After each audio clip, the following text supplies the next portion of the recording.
Olá, amigos da NET, olá, amigos do programa Visão. Temos hoje uma entrevista super interessante para levar até vocês. Temos a presença aqui do padre Edgar Soares de Matos, que tem um currículo invejável aí. O padre Edgar tem 50 anos, tem 25 anos já de sacerdócio, é formado em teologia, tem mestrado em filosofia, tem doutorado em psicologia, atualmente é pároco em 3 de Maio e ele é fundador da Avipai, né, desse trabalho todo que tem a ver com a questão da dependência química. Tem as comunidades terapêuticas, são 8, né? E que ele idealizou lá atrás e que vem ao longo dos anos ainda fazendo um excelente trabalho e atendendo muita gente com as suas equipes, né? O padre Edgar atualmente está trabalhando como pároco em 3 de Maio, mas já passou por Santa Rosa, já foi pároco aqui, esteve também em Giruá e é uma pessoa sempre requisitada para entrevistas, tem uma bagagem cultural muito grande, viajou muito também e certamente vai ser uma entrevista que vai despertar a curiosidade dos nossos amigos, tá? Padre Edgar, tudo bem, Padre Edgar? Tudo bem, olá Vitor, também você que nos acompanha nesse momento, tudo bem, graças a Deus. Legal. Vamos então à primeira pergunta, Padre Edgar. Essa pandemia que está aí veio num momento em que havia, penso eu, né? Acho que muita gente pensa assim, o esfriamento da fé e até muitas tentativas do mundo, quem sabe, de ignorar a existência de Deus, né? Acho que cresceu muito o ateísmo de uns anos para cá. Eu lhe pergunto, essa pandemia ajuda a resgatar a fé que estávamos ou que estamos perdendo? Bueno, eu não sei que Deus, né? Começa a discussão sobre a questão de Deus, né? Em que Deus mesmo as pessoas estavam perdendo a fé.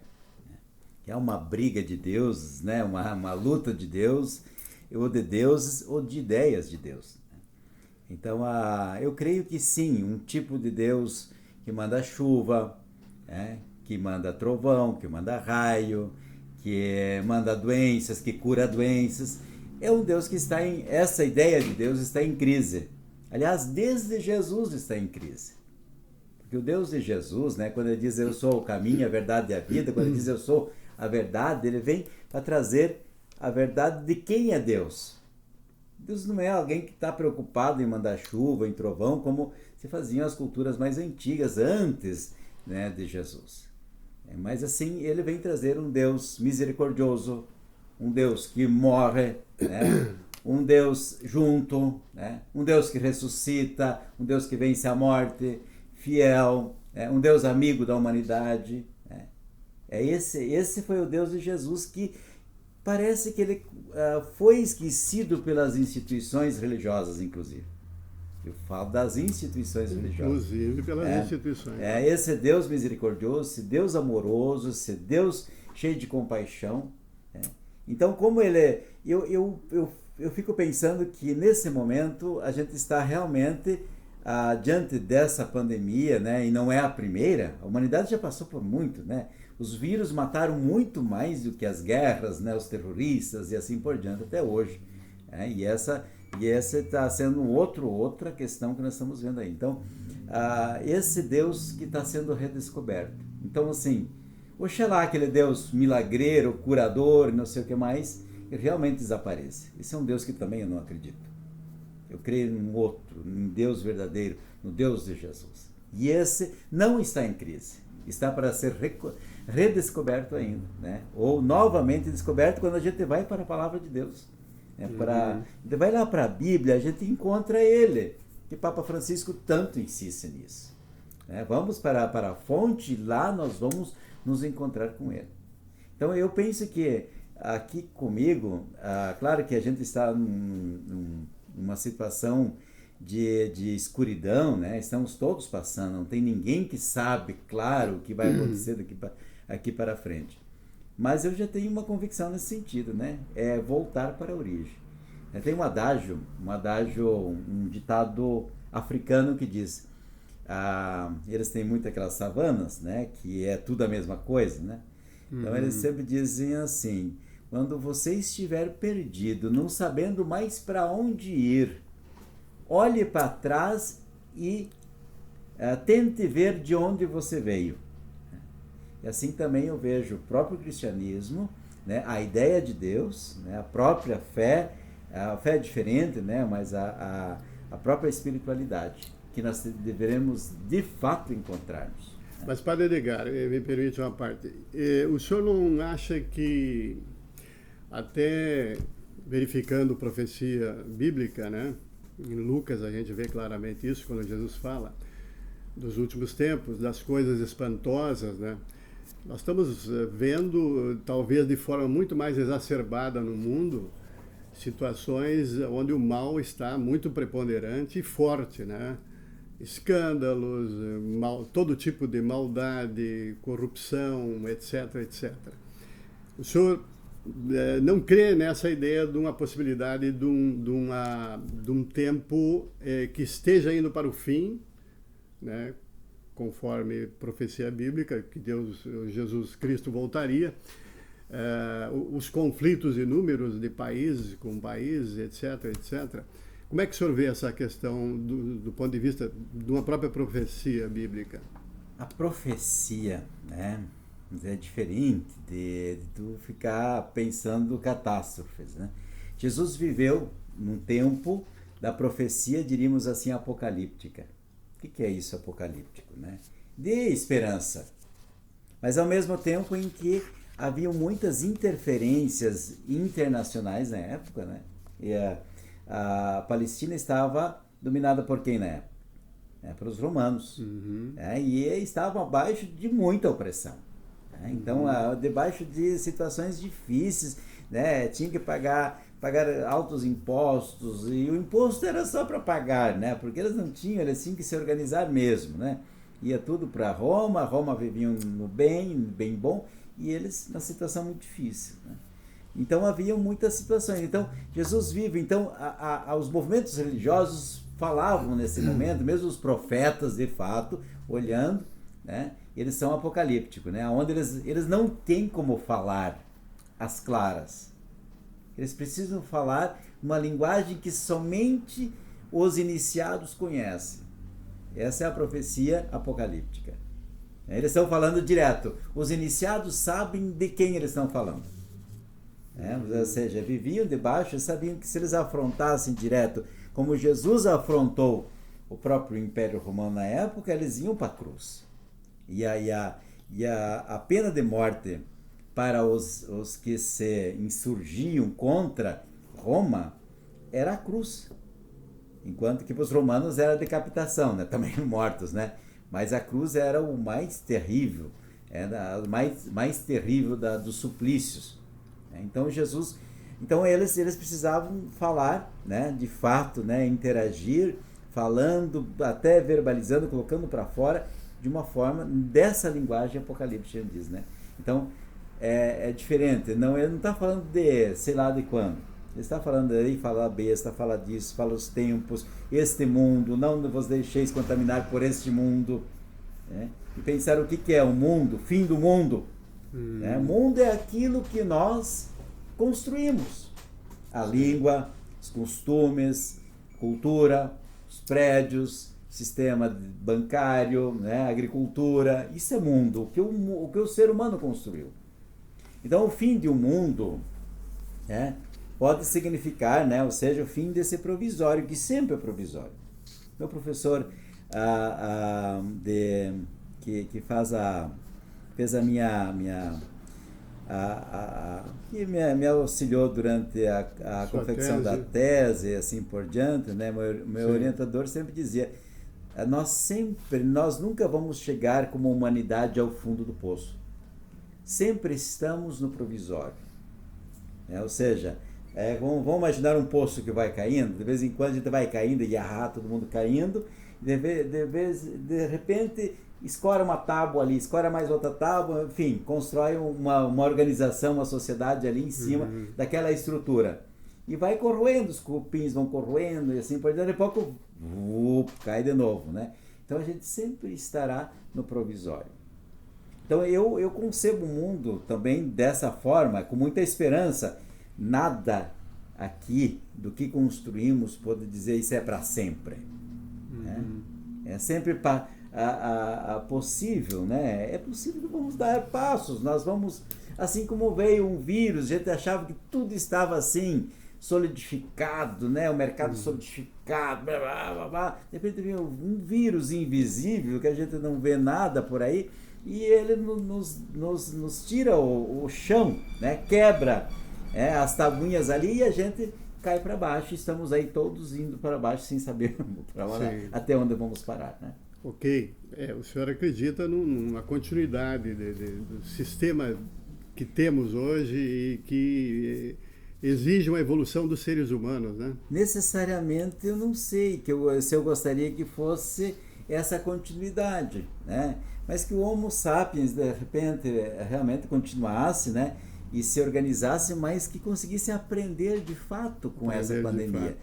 Então, ou seja, assim como outras pandemias, né? Seja a peste negra, também como a gripe espanhola, que matou muita gente aqui em Santa Rosa, inclusive. Eu sei que quando eu cheguei aqui, um livro aqui na paróquia, onde que tinha os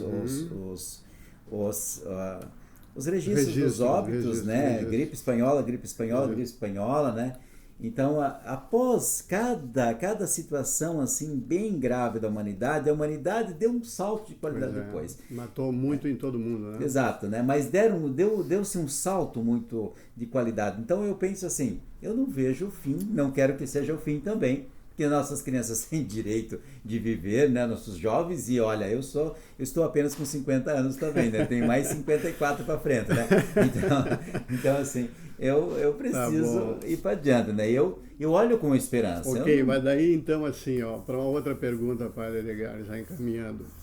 E nesse trabalho que é importantíssimo das igrejas como um todo, né? Não é só a católica, todas as igrejas cristãs, né? Que visam, que objetivam a evangelização das pessoas. Como é que o senhor está vendo esse momento agora em que as igrejas, os templos permanecem fechados ou então abrem para celebrações, cultos e missas apenas com poucas pessoas? Isso também, de certa forma, é um sinal, um desafio para fazer aí uma reciclagem, as lideranças da igreja ver possibilidades até de aperfeiçoar e de conseguir, quem sabe, mais fiéis daqui por diante, depois que passar essa pandemia? Eu penso que, oxalá, a gente consiga, de fato, fazer um cardápio novo. Né? Dizia um colega hoje ainda num curso, ele dizia, eu tenho às vezes a sensação de que a gente está esperando tudo passar, a sopa está em cima do fogão, já fria, depois a gente só reaquenta ela e toma uma sopa requentada, né? Ou seja, de dar essa continuidade que seria muito pobre. Nós passarmos por toda essa situação que estamos passando e simplesmente continuar a mesma coisa depois, uma normalidade que não era normal. Essa pandemia, ela é um problema nosso humano, pelo nosso modo de organização, nosso modo de convivência, etc. Não é um problema da natureza. Verdade. Também é um problema da natureza porque nós agravamos ela, nós ferimos ela. Os mares estão tomados de lixo, assim por diante, a terra está contaminada por agrotóxicos, etc., e adubos, etc. Erros humanos, muitos erros humanos. Então, assim, é um problema. Realmente quem está correndo risco somos nós, né, seres humanos, né? Nós estamos correndo risco seríssimo, o problema está aí, né? Então, como igrejas, eu penso que nós deveríamos, um caminho deve ser, e aí é interessante, que o que nos leva à verdade não é um rito religioso, né, e nem o poder, né? Porque muitas vezes as instituições religiosas ficaram muitas vezes para justificar ainda hoje, né, o organizado aí, né, vamos dizer assim, um status de governo, a política, não sei o que mais, ficar justificando como da forma antiga, do Antigo Testamento se fazia, né? Eram os que justificavam os ideólogos do sistema político, né? Então, penso que a parte da religião, realmente ela deveria dar um salto no sentido da espiritualidade, né? Então, um pouco, não nos preocuparmos, de repente, exageradamente com estruturas, com ritos, não sei o que mais, mas realmente caminharmos para a questão da espiritualidade, aonde vamos encontrar a verdade. A verdade, a gente só chega através, no caso religioso, da espiritualidade e não dos ritos. E eu sou católico, né, de criancinha, o senhor sabe, mas frequentei também igrejas evangélicas. Eu sei que as igrejas evangélicas têm tido assim acredito uma atenção maior a essa questão maior da espiritualidade, né? Os ritos da Igreja Católica talvez tivesse que reduzir um pouco. Não sei se o senhor concorda. Necessariamente não é isso. Pode ser que você tenha tantos ritos lá como em qualquer lugar, né? E os interesses andam em todas as igrejas. Né? Sim, com certeza. Então, assim, vamos dizer assim, estão levando a espiritualidade até onde? Será que a espiritualidade é para encontrar a verdade, mas a verdade vem da onde? Da cabeça do pastor, da cabeça do padre? Né? Ou de realmente nós buscarmos, não deixarmos de lado toda uma herança que nós também temos. A humanidade tem uma herança, né? E ela não acabou em Jesus, ela de lá até hoje, ela tem uma caminhada. A humanidade se organizou 2000 anos. Algumas coisas de tradição na igreja são importantes, né? Extremamente importante, inclusive, para a gente fundamentar o que a gente chama de espiritualidade. Porque uma espiritualidade, se ela não é fundamentada, não é com o pé no chão, ela se torna volátil, né? Ou diríamos assim, ela derrete, né? Vamos dizer assim, é preciso ter umas âncoras. Sim. Não, mas a palavra de Deus basta, tá certo, mas vamos ver o que a humanidade também fez nesse tempo. Claro. Nós temos a riqueza, seja do cristianismo católico, temos a riqueza do cristianismo protestante, de outras vertentes, a riqueza também de outras espiritualidades que no passado, por exemplo, a igreja também se abriu a algumas experiências, inclusive islâmicas, né?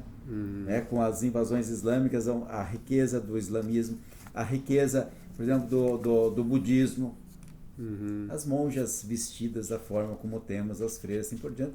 Ela tem, se tu olhar uma carmelita e uma mulher muçulmana, é pouca diferença na vestimenta, né? Então elas buscaram, Santa Teresa tinha muita ligação com os mouros na época, né? Ela soube captar muita coisa bonita de lá também. Então, quer dizer que Deus vai falando também, não só para uma igreja, para outra igreja, ou uma religião, outra religião. Tem igrejas e tem religiões, né? Olha, Edgar, não estava aqui no script, eu vou lhe perguntar, tá dentro desse tema todo, dessa área toda. E a doutrina espírita, como é que o senhor vê? É uma das, não sei se a gente pode chamar de espírita, né? Eu não gostaria de entrar nisso aí, eu não conheço muito, né? E não gostaria de entrar nessa história. Eu tenho maior respeito, as pessoas fazem muito bem também. Muito bem, com certeza. Também fazem muito bem, não só eles, né? Isso. Então eu penso que é uma doutrina que ela subsiste por muito tempo junto, né? Ela vem vindo e tá. Isso. E muitas pessoas se encontram ali também, né? Tá bem. Eu sempre penso que se fizer bem realmente tirar uma pessoa do problema, já valeu a pena, né? Então, não gostaria por não conhecer. Perfeito.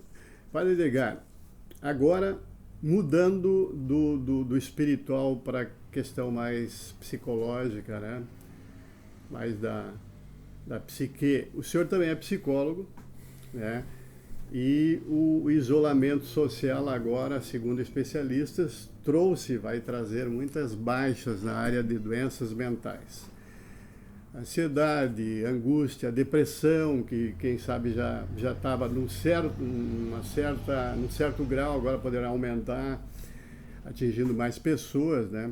Existe também um medo flagrante aí do vírus, é uma coisa escancarada, que todas as pessoas em todo o mundo, mas vamos pegar o caso do Brasil aqui, todo mundo está preocupado, o vírus vai chegar na nossa cidade ou não, vai aumentar o número de infectados ou não. E isso gera toda problemas psicológicos, e o senhor é uma pessoa que é psicólogo, também é terapeuta, acredito eu, tem todo esse trabalho com o pessoal lá da Avipar. O que o senhor, como o senhor vê essa situação hoje, que tende a se agravar, segundo alguns especialistas? Tem aqui na revista Veja um dado, na Veja da semana passada, que a psiquiatria americana fez um levantamento sinalizando que 36% mais ou menos das pessoas estão sendo afetadas psicologicamente fortemente com essa epidemia nos Estados Unidos. Como é que o senhor vê e o que o senhor sugere para o enfrentamento desse momento para as pessoas? A depressão e as doenças, né, principalmente transtornos. Até como padre, né? Esse seu potencial mais... A depressão já era uma pandemia também, né? Então, então ele pode estar se agravando, mas a quantidade de antidepressivo que as pessoas tomam, basta fazer uma avaliação em nível de secretarias de saúde de cada município, não somente o que lá é distribuído, mas também, vamos imaginar, todas as farmácias de Santa Rosa, quanto elas vendem, né? Tem pessoas que vão buscar direto lá no sistema de saúde, né? Mas quantas são vendidas também em nível de farmácias, antidepressivos mais sofisticados e assim por diante. Isso. Mas nós temos outros meios também, né? Que é a bebida alcoólica, né?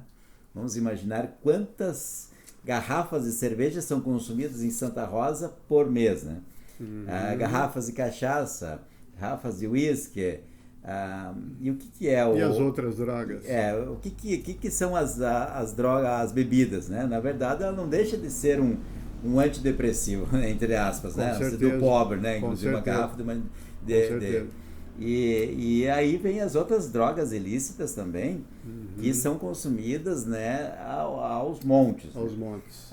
Então as pessoas, elas não vem de agora esse problema, claro, agrava-se sem dúvida, né? E eu penso que a gente tem que atacar isso, né? Quando eu cheguei, eu moro em 13 de Maio, tínhamos graves problemas de suicídio. E como é que a gente agarrou isso junto, né? Nós agarramos isso como igrejas e como também com os outros órgãos. Hoje nós temos pouquíssimos suicídios, graças a Deus, né? De 20, 30 por ano para de repente 5 foi ano passado, né? Então claro, a questão espiritual é importante, sem dúvidas, né? Acreditar em Deus me faz mais feliz? Eu penso que sim. Me faz estar mais tranquilo? Sem dúvidas, né? Diante da vida, né? Então, acreditar em Deus. Mas também uma série de mudanças interiores. A pessoa que não consegue perdoar, que mantém rancor, assim por diante, tudo isso vai se resolvendo numa espiritualidade também, né? Essas questões também podem resolver-se também na questão do terapeuta. Que são, segundo estudos, inclusive, causas em sendo emocional, causas de doenças tipo câncer e outras, né? Tem alguns especialistas que dizem que toda doença é psicossomática, né? Ou seja, quando o sofrimento psíquico já não mais suporta, né? O psiquismo não suporta mais aquele sofrimento, ele joga para alguma parte do corpo, né? Então, pela baixa estima, por uma série de coisas que vai acontecendo. Então, penso que o enfrentamento precisa ser feito, né? Vamos dizer, tem sido feito, né? Seja pela questão das pessoas mesmo, elas se movendo um pouco, né? Precisa também se moverem, não entrando em situações difíceis, não entrando numa loucura de consumo. Muita gente, claro, está ferrado hoje, né? E precisa trabalhar. Precisa se ajudar, né? Exato, né? Entrou numa loucura de consumo, não está conseguindo pagar, e aí a coisa vai embolando, e a vida vai virando no que é aquilo, de repente eu não sou mais ninguém, né? Eu começo a ser um invisível. E como o financeiro atrapalha, né? Perfeito, também, né? Se tu não se organiza nisso, e daí vem a sexualidade junto, vem a questão familiar, né? Então, tudo embola tudo. Então, diríamos assim, nesse período a gente precisa saber, se eu estou em quarentena, não tenho que fazer nada em casa, não tenho mais nada a fazer em casa. Eu acho legal a Monja Coen, eu gosto às vezes de assistir os filminhos dela, né? Ela é budista, né? Então ela diz, não faça nada. Existe também o ócio criativo. O ócio criativo é não fazer nada, para que você realmente não faça nada, não escute nada, assim por diante, né? Então, não faça nada, sente e não faça nada. Uhum. Então, a gente tem essa capacidade também de parar. De parar. Porque nós estávamos assim, como diz um estudioso... E tu entra num processo de serenidade, exato, né? de paz. Porque antes disso nós andávamos, por isso que eu digo assim, não era certo o que nós vivíamos.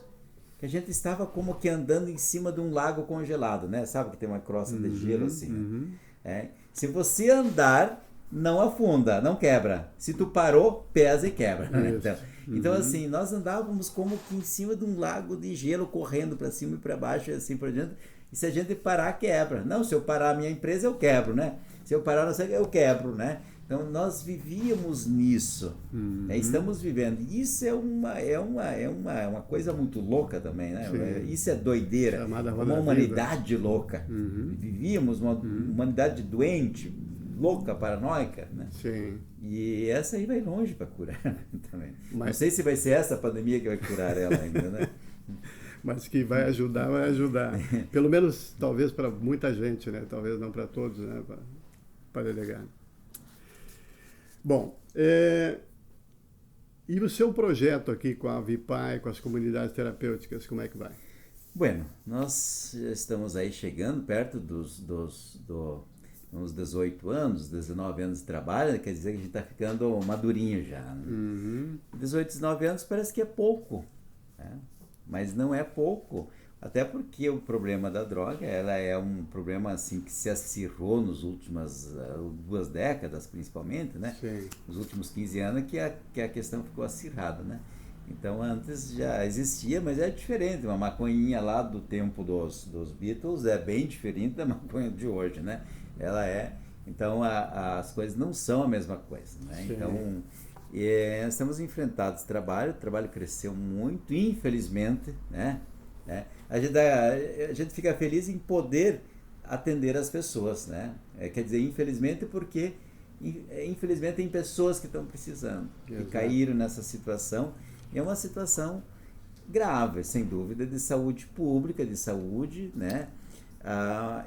Mas muitas pessoas, de fato, querem sair dessa situação, querem reabilitar a sua vida, querem reorientar a sua... E que não é um processo fácil. Assim como não é um processo fácil também manter a Vipai.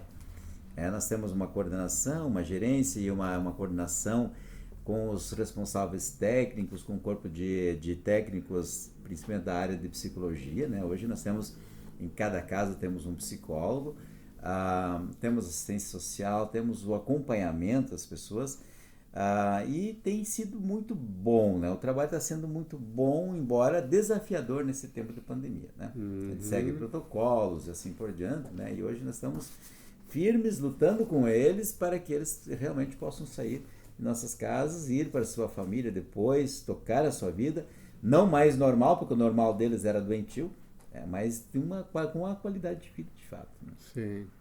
Para ligar, a gente vê um certo vazio, até eu comentava com o senhor um dia desses, lá atrás, de lideranças, eu pelo menos vejo isso, de lideranças na área das igrejas em nível nacional,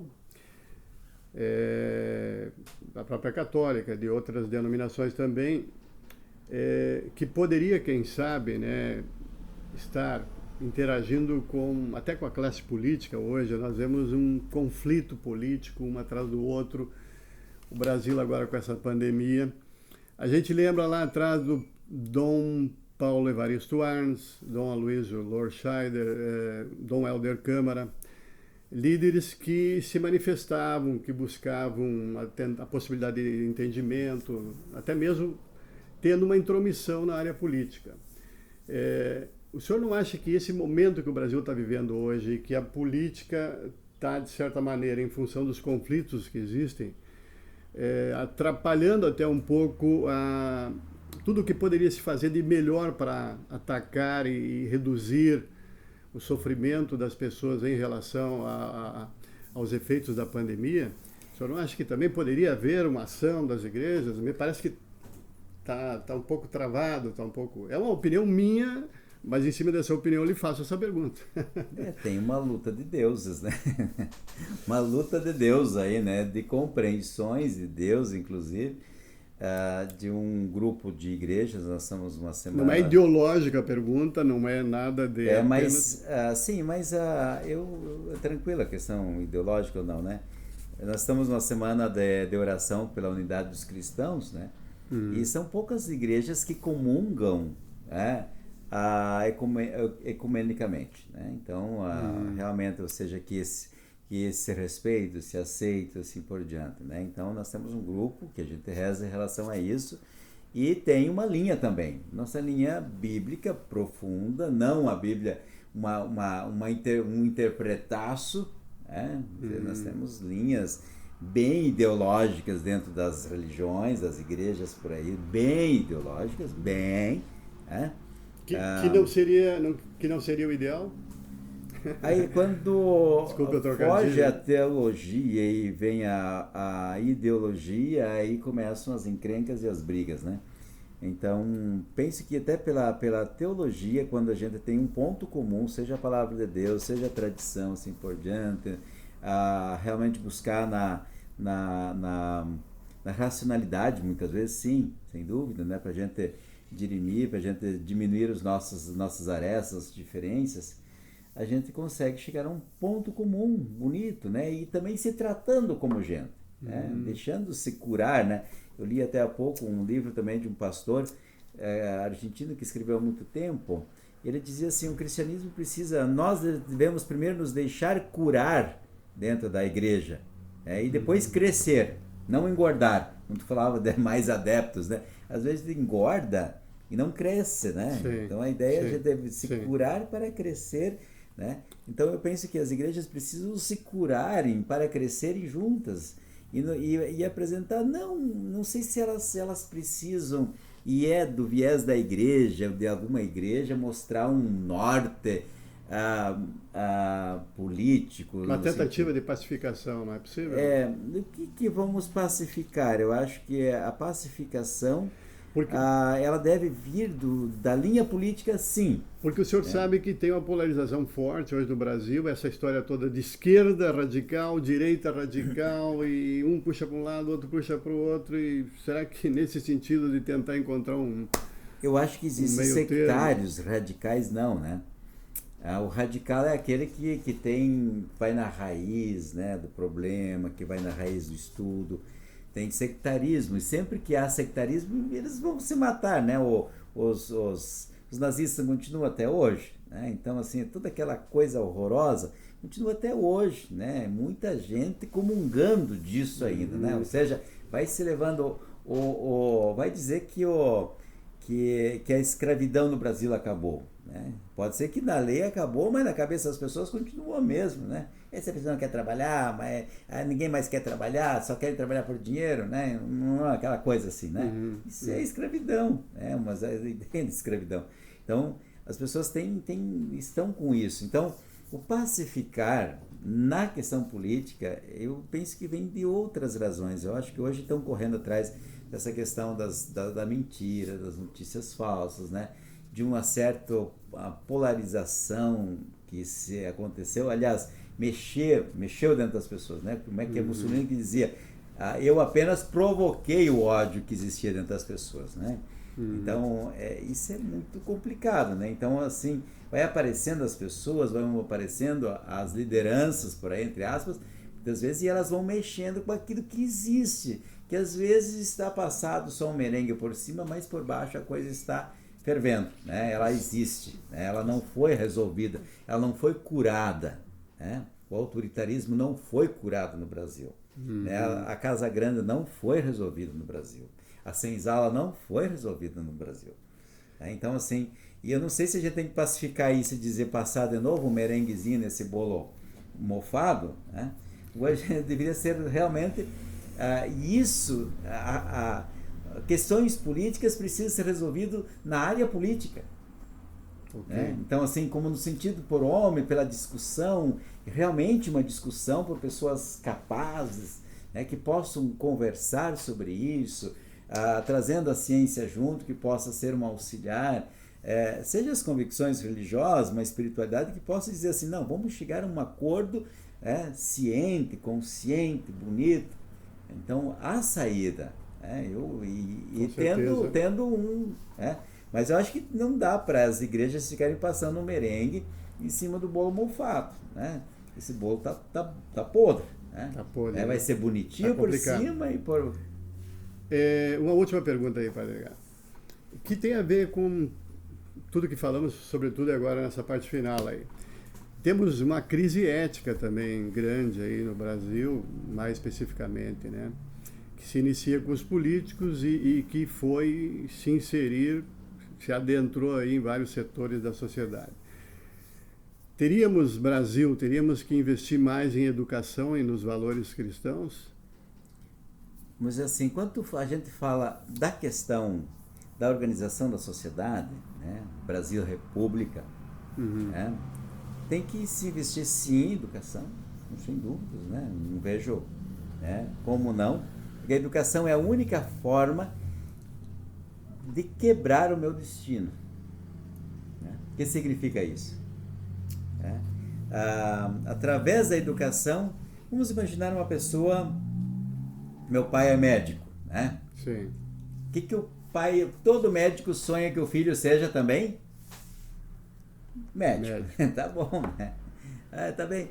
Então, mas assim, mas o filho ele vai estudar, dali um pouco o filho vai dizer, pai, eu tô vendo pelo estudo assim por diante que eu não quero ser médico. Eu não quero esse destino para mim, pai. Eu quero outra coisa, eu quero ser eu quero trabalhar na aviação, eu quero trabalhar na música, ou assim por diante, né? Ou seja, mas por outro lado ele pode estudar, ele vai estudar igual, o pai vai dizer, tu vai estudar, e ele vai decidir, não, a partir de agora eu vou ser um médico de fato, e assim por diante, ou não vou, né?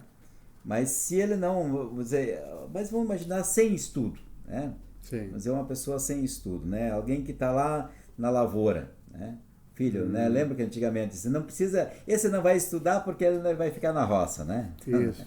Tá bem, né? Isso. Mas vamos dizer assim, o filho de um agricultor, né? Se ele não estudar, o destino dele é, de repente, permanecer ali, trabalhando, enfim, fazendo o que o pai fazia. Se ele estudar, ele poderá optar. Ele vai ficar aqui, potencializar aquela propriedade com opção, de fato, eu optei em ficar aqui, ou não. Então, a educação, ela realmente quebra, é a única coisa que quebra o destino do ser humano. É o destino e no Brasil, sem dúvida, o destino de ser sempre amarrado, sempre estar lambendo o sapato dos outros por aí, né, e assim por diante, também se levantar enquanto ciência, enquanto povo pensante, né, um povo que pensa, eu penso isso. Mas e esse viés aí da ética, que hoje é também muito Vitor, preocupante não no sei Brasil. se nós tivemos ética no Brasil. O que é ética? Eu vi há pouco isso aí. Eu respeitar o juiz, é um dever meu, né? Tratar bem ele até é um dever, porque posso ser, sei lá, alguma situação. Teve até agora uma. Eu tratar bem quem está varrendo a rua é ética. Sim. É ética. É ética, com certeza. Vamos dizer assim, alguns eu trato bem... É uma atitude ética. Exatamente. Alguns eu trato bem por conveniência. Isso não é ética. Sim, com certeza. Isso não é ética. Ética quem está varrendo rua, a empregada que possa comer conosco na hora do meio-dia. São questões... Aí ela estava almoçando, porque... Poxa, ela tem 2 braços, 2 pernas, fez tudo e ela tem que ir lá comer num cantinho, enquanto a família come sozinha. E ela deixou seus filhinhos em casa, seu marido, assim por diante. Ela tem que comer que nem um cachorrinho lá no canto, não pode partilhar da família. Exato. Que triste, né? Então isso é ética, é um viver, né? Então eu sento, não, vem aqui, né? Tu vai comer com nós, aqui tu é nossa casa, né? Então tratar bem as pessoas as quais eu não ganharia, não receberia nada de troca. Né? Com certeza. Então isso é ser ética. Eu não sei se isso tem muito no Brasil. E se colocar no lugar do outro, Exatamente, fazer a empatia, né? Então, assim, eu penso que a crise sempre houve. E principalmente quando a casa grande não foi resolvida e nem a senzala. Então, assim, né? Então, não foi. Remonta aos primórdios. Exatamente. Então tá bom, Padre Edgar. Eu gostaria de ouvir do senhor aí, de deixasse uma mensagem final aí para tantas pessoas que lhe admiram e que inclusive lhe seguem certamente na rede social e tal, o seu trabalho, essas comunidades que lhe conhecem o seu trabalho também junto a eles, né? São 8 unidades, né? E, enfim, a comunidade religiosa também. Eu gostaria que o senhor pudesse, então, fazer a sua mensagem final aí. Eu agradeço também, peço desculpa qualquer coisa, né, que possa ter agredido, mas a importância da gente também, nesse momento, ser consistente. Né? Precisamos de pessoas que possam dar consistência, onde dizer, aqui eu posso colocar o meu pé, de fato. Né? E eu fico bastante, assim, pé atrás, né? No sentido de agradadores. Né? Não devemos estar aí para agradar, mas para realmente servir a humanidade. Né? Não é para agradar, mas para servir. Se a gente pode servir com gentileza, com carinho, com jeito, melhor ainda. Né? Claro, e também nesse momento, sermos um momento de esperança. Eu sou um homem de esperança. Né? Bem pé no chão, vendo a situação como está. Otimista. Eu sou otimista nesse sentido. Não daquele que né, o barco está afundando, o Titanic está afundando, mas ele está dizendo não vai dar nada. Mas a esperança é uma palavra mais forte ainda. Exato. Né? Mas mais ainda, eu diria assim, uma esperança de Paulo Freire. Esperançar. Ou seja, de fazer. Eu não estou aí parado. Eu preciso estar fazendo. E o que eu vou fazer, padre? Não a esperança de ficar contemplando. Exato, a esperança, eu vou ficar aqui em casa esperando. Não, eu já saio para a rua ir ao encontro né, do que está vindo. Claro que eu não posso muito ir para a rua agora, né? Mas estou dizendo assim no sentido, como é que eu posso fazer isso? Na leitura. Eu aproveitei esse tempo para muito estudo mesmo. Principalmente buscando autores internacionais e assim por diante, que possam nos ajudar também, que escreveram assim na batata, né? Vendo assim 1 mais 1 quanto ia dar, né? A questão dos algoritmos, né? Bem, então acho que é buscar, fazer, né? Buscando mesmo, não se entusiasmando no sentido ruim da palavra por qualquer coisa que tem por aí, né? Tentar aprofundar isso. Então, não podemos fazer nada sem um grande estudo. Dizer qualquer coisa aqui para frente sem estudar é temeroso. Né? Então, a minha esperança é de esperançar, é de fazer, é de caminhar, de cuidar. Né? Pense que 2 pessoas morrem num naufrágio, dizem. 2 tipos de pessoas. A muito medrosa, é aquela paralisa e a corajosa demais. Não, isso não é nada. E logo um tubarão resolve o problema dele, né? Então, assim, as 2 pessoas morrem no naufrágio. A temerosa demais, que ela enrijece, ela paralisa. E a corajosa demais, que nega realidade e os tubarões estão ali para comê-lo, né? No caso nosso é invisível, né? Então, não tem tubarão aqui, né? Então entra. Não tem vírus aí, então vai lá, né? Então, assim, essas 2 pessoas vão morrer, né? Mas a cuidadosa, de fato, a que cuida e cuida os outros, não vai morrer, né? Então é preciso cuidar. É um tempo de esperançar e um tempo de cuidar. É um tempo de olhar para frente. Muito obrigado. Isso aí, Padre Edgar. Muito obrigado pela sua presença aqui. Satisfação muito grande, uma honra. E o programa Visão tem essa possibilidade agora de passar aos nossos seguidores, aqueles que vão nos dar a sua audiência, essa entrevista aqui na íntegra. Esperamos que assistam, com conteúdo muito bom, acredito eu, Padre Edgar com toda a sua bagagem, e que então já deixamos o convite a todos vocês. Muito obrigado.